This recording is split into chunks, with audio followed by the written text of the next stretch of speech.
Welcome to rePROs Fight Back, a podcast on all things related to sexual and reproductive health rights and justice.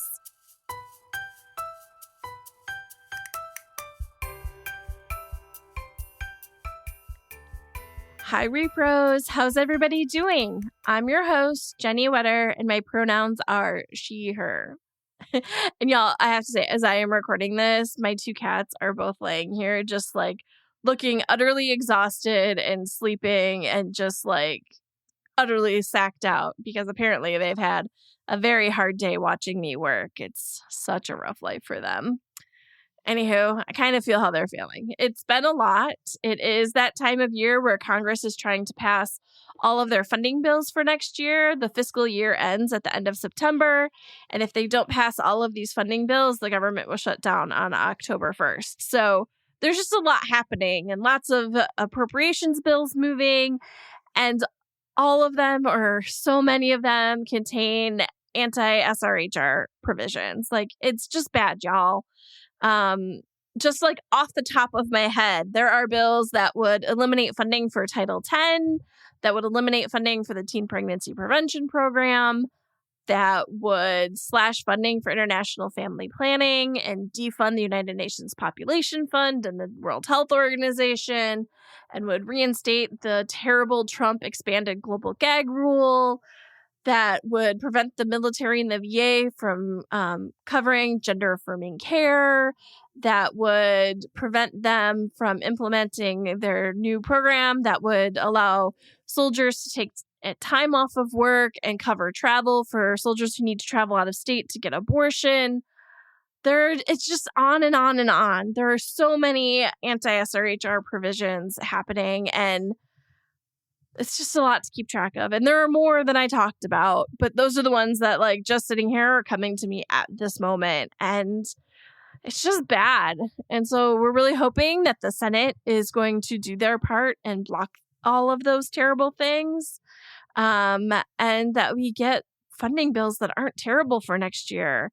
It's really important that we are funding all of these programs and making sure that people are able to access the healthcare they need. It just feels so basic that we're having to fight this again and again and again. So that's been what I've been up to the last couple weeks, is focusing on appropriations. It's August now, so I'm hoping that things can slow down a little bit and be a little quieter. And I'm trying to get through a bunch of reading in my inbox, like reports I need to catch up on or books I want to read so I can have the authors on the podcast. So that's all the work-related things, right? And then I plan to just have a quiet August and try to enjoy some fun personal reading and some time to just take a step back and relax and maybe go out and do some stuff with friends and just hopefully have a pretty quiet August.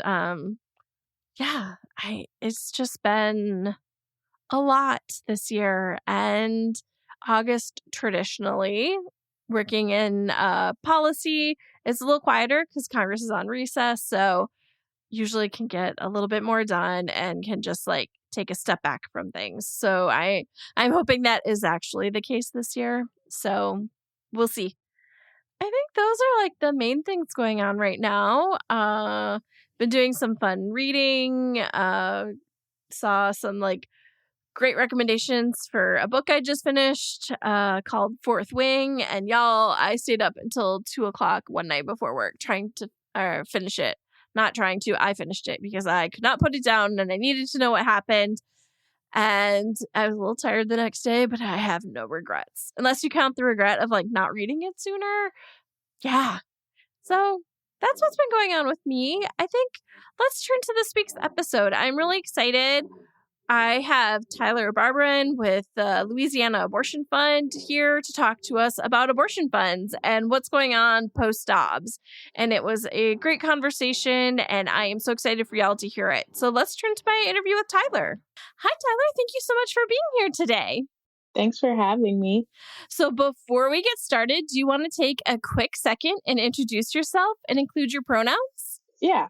I'm Tyler Barbarin, she, they pronouns, and I am the Director of Grants and Development for the Louisiana Abortion Fund. I'm so excited to have you here. And while I assume most of our audience is familiar with abortion funds, maybe we should just take the second and take a step back and talk about what is an abortion fund. Yeah. So, an abortion fund is an organization that lowers the economic and logistical barriers to receiving abortion care.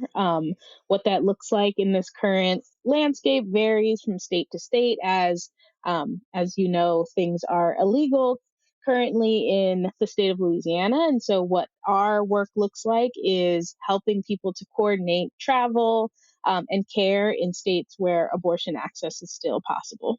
That's so important. And I'm so glad that we're going to talk about it. And maybe we should start a little bit before the fall of Dobbs, just so people can see how it has changed. So, okay, let's talk a little bit about abortion funds before Dobbs. What people actually don't know is that abortion access was never a real thing for a lot of people in the United States, even before the Dobbs decision. So, in Louisiana, previously, we had 3 clinics to service the entire state.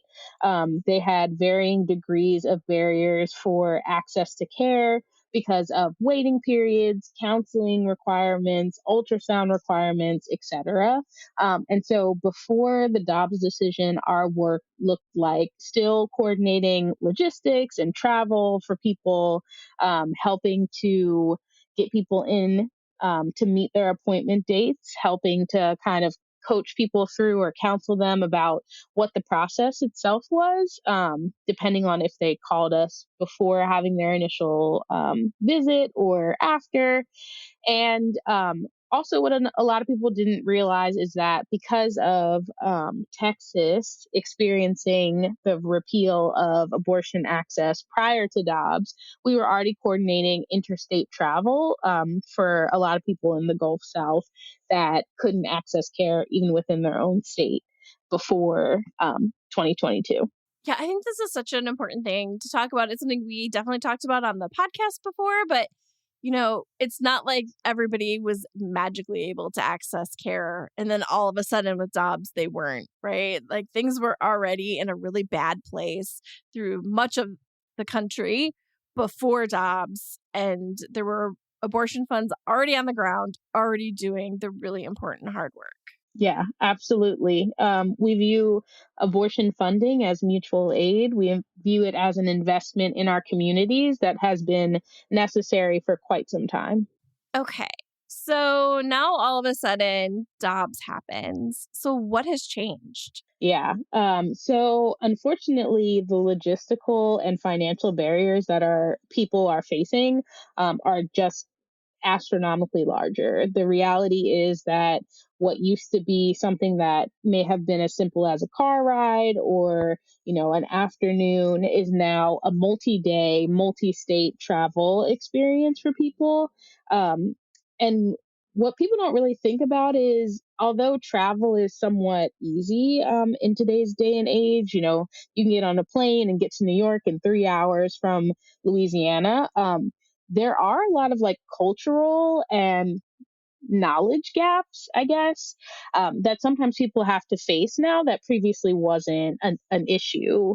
We're very big about talking about how the South is its own unique place and the people here are their own unique people, and our cities look differently than cities in the North or the West or whatever.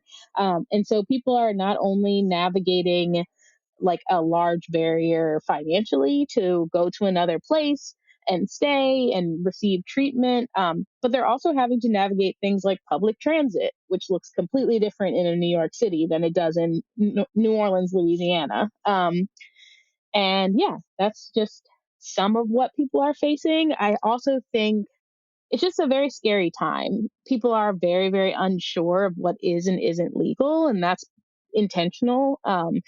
Unfortunately, we have people in power that are trying to kind of obfuscate the truth and keep covered up what is still a constitutionally protected right to travel. And so it's just the fear, the misinformation, and the uncertainty are also things that need to be navigated in a new way that wasn't the same pre Dobbs. I was also just thinking as you were talking, just like the information barriers, right? Like, we're highly involved in this movement. So, like, we know all of the things, but like, if you just hear Roe is overturned, you might think you can't travel to access abortion, or you may not know abortion funds exist to help you pay for an abortion or help facilitate some of this stuff. So, I just have to assume like the information barriers are so large.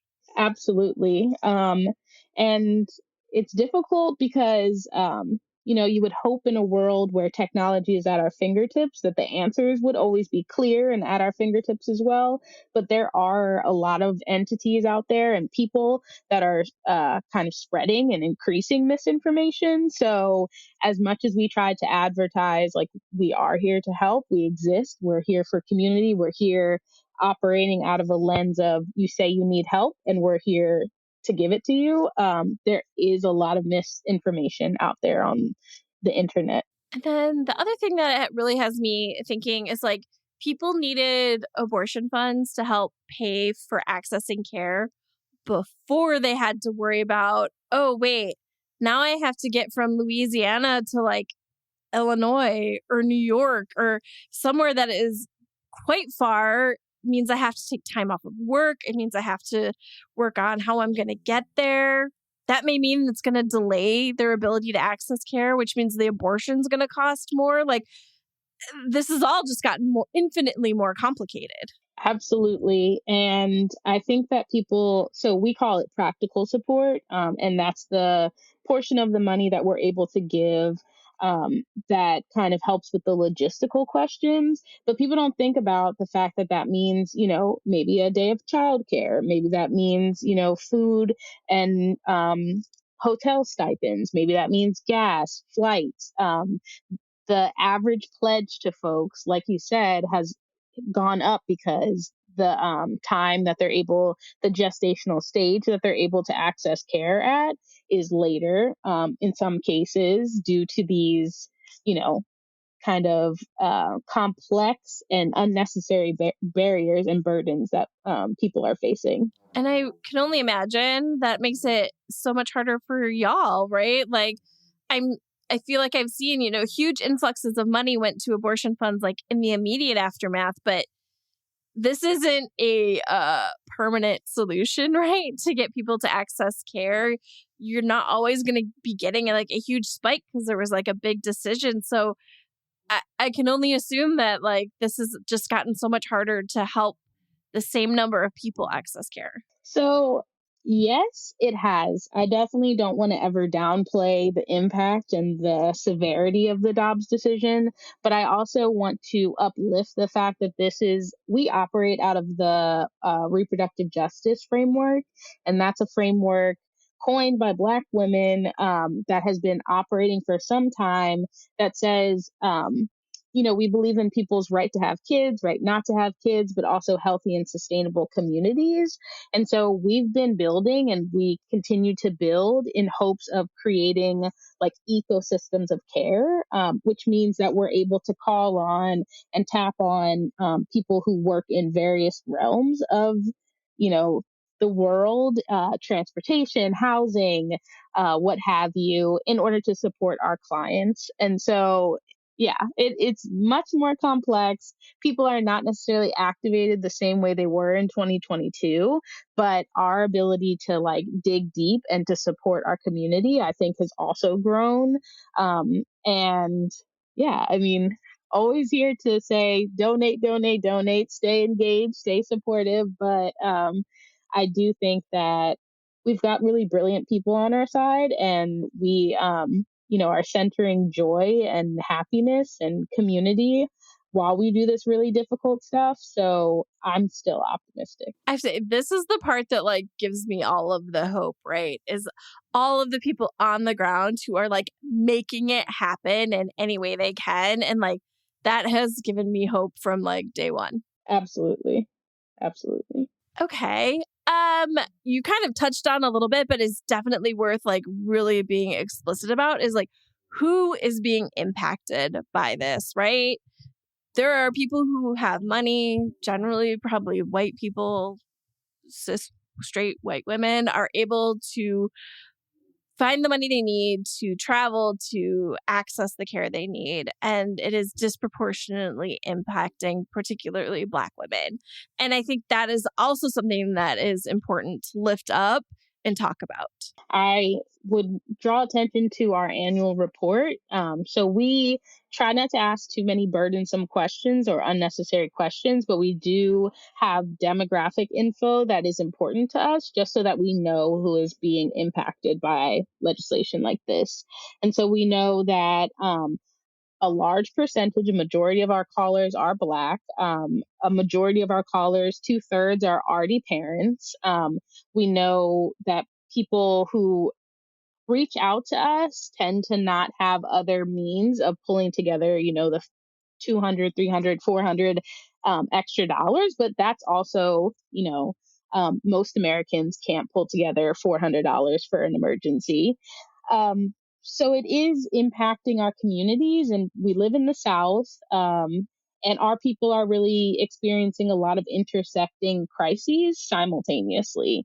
And so that's why doing this work particularly for me, is really important in Louisiana, in the Gulf South, because people down here are, operating in the 48 worst education system. They're operating at the epicenter of the maternal mortality crisis. They're operating at, I believe, one of the lowest states in women and child outcomes. And so, regardless of race, like, that is kind of the context that people are operating in. And then we know when you add in race as a factor, as a consideration, the crises multiply. And so, yeah, it's definitely hard work, but it's also life changing and life affirming and radical for that exact reason.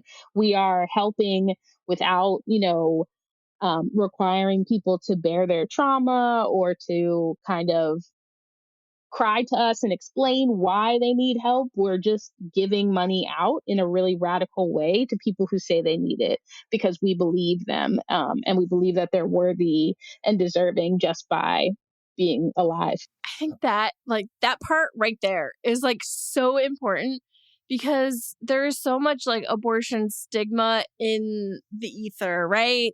Even as we try to affirm its healthcare and a basic human right and all of those things, there's just still so much of the anti everywhere.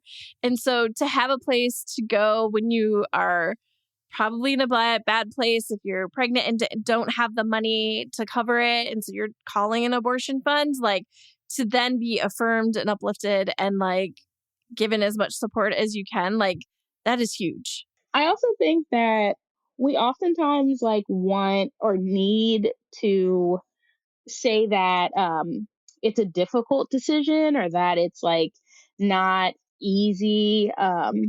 Giving moral weight to the decision to have an abortion. But the reality is that I think that a lot of times the opposition or antis require us to prove why someone deserved to or needed to have an abortion.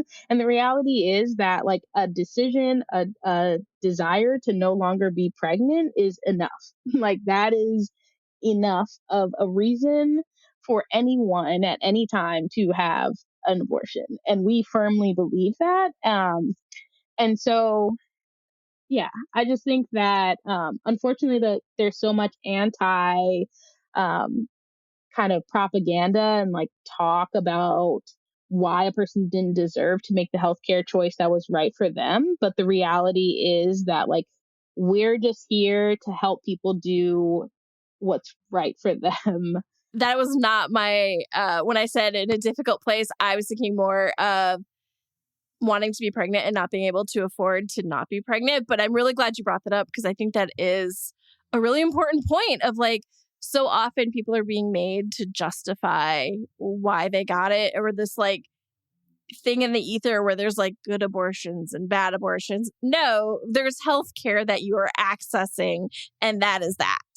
Exactly. Exactly. And I think I always love when people who are clearly aligned have these types of conversations because I do think we have to get to the root of like the unlearning that we have to do as people.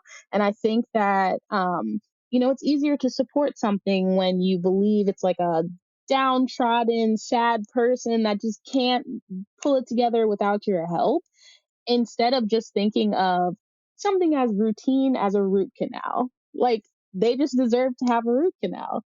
Let's remove all of the rest of the moral stuff about children and family and all of that, because it's a healthcare procedure. It's a decision that a person gets to make because they have bodily autonomy.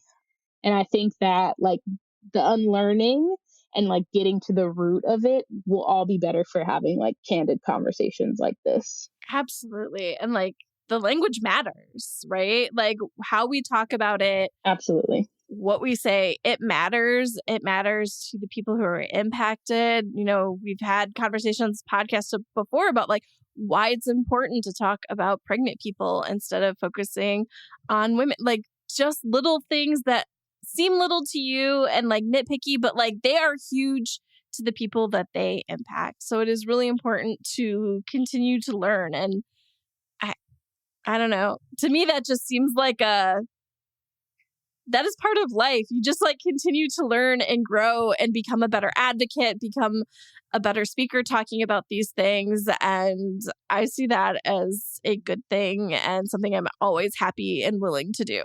Absolutely. Okay. I think the next piece that we should talk about is like, what do abortion funds need, or what needs to happen to make sure that you are able to get as many people to access care as possible? Yeah. So I think this question is critical and also twofold. First, I want to say that despite our best efforts, the barriers that are placed in front of people now will be insurmountable for some people. People are going to be circumstanced into having children, expanding their families in ways that they did not consent to and that they did not want. And so I always want to emphasize, and there are a number of abortion funds that are thinking holistically about reproductive justice. I want to emphasize that we're going to have to go beyond abortion and start thinking about making healthy and sustainable communities, because there's going to be a whole host of young human beings that are brought into this world, in conditions that they didn't deserve.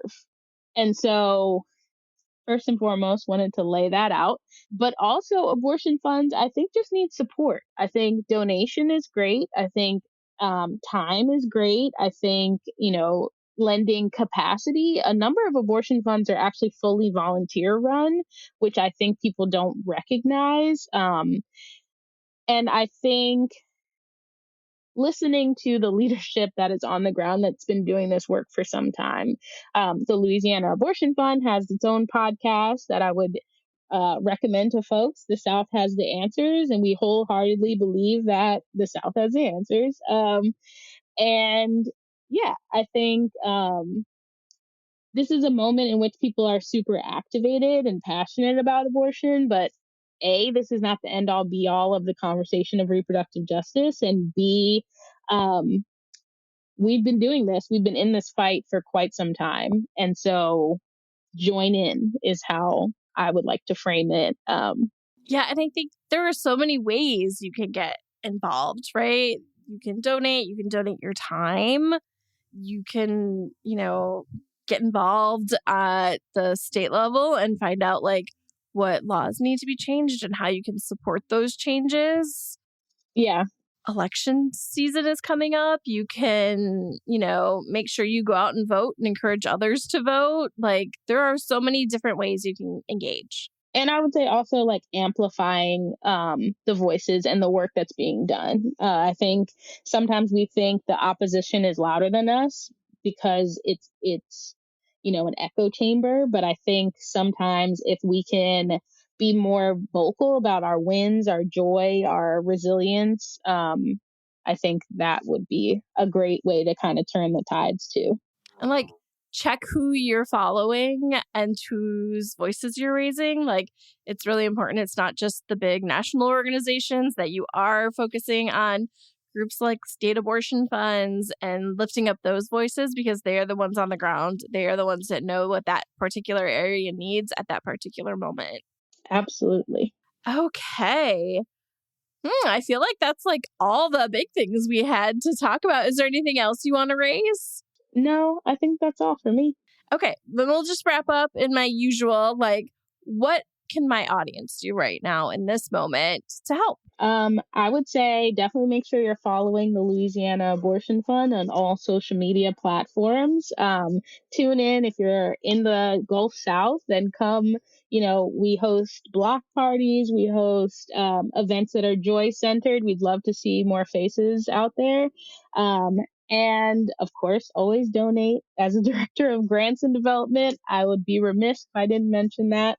Yeah, and keep being passionate and being locked into issues like this. And if you can donate, if you can be a monthly donor, it goes a long way. It's a consistent amount of money that they know they can count on every month. And it really does make a huge difference. You can give the same amount you are going to give, but spread it out over the months. It seems like such a small thing, but it really is important. Absolutely. Well, Tyler, I had so much fun talking to you. Also, I guess one more time before we leave, make sure to check out the podcast that Tyler talked about. The South Has the Answers. Yes, please tune in. All right. Thank you. Okay, y'all, I hope you enjoyed my interview with Tyler and that you get to take some quiet time this August, and I will see you all in 2 weeks. If you have any questions, comments, or topics you would like us to cover, always feel free to shoot me an email. You can reach me at Jennie, Jennie, at rePROsFightBack.com, or you can find us on social media. We're at rePROs Fight Back on Facebook and Twitter, or rePROs FB on Instagram. If you love our podcast and want to make sure more people find it, take the time to rate and review us on your favorite podcast platform. Or if you want to make sure to support the podcast, you can also donate on our website at rePROsFightBack.com. Thanks all.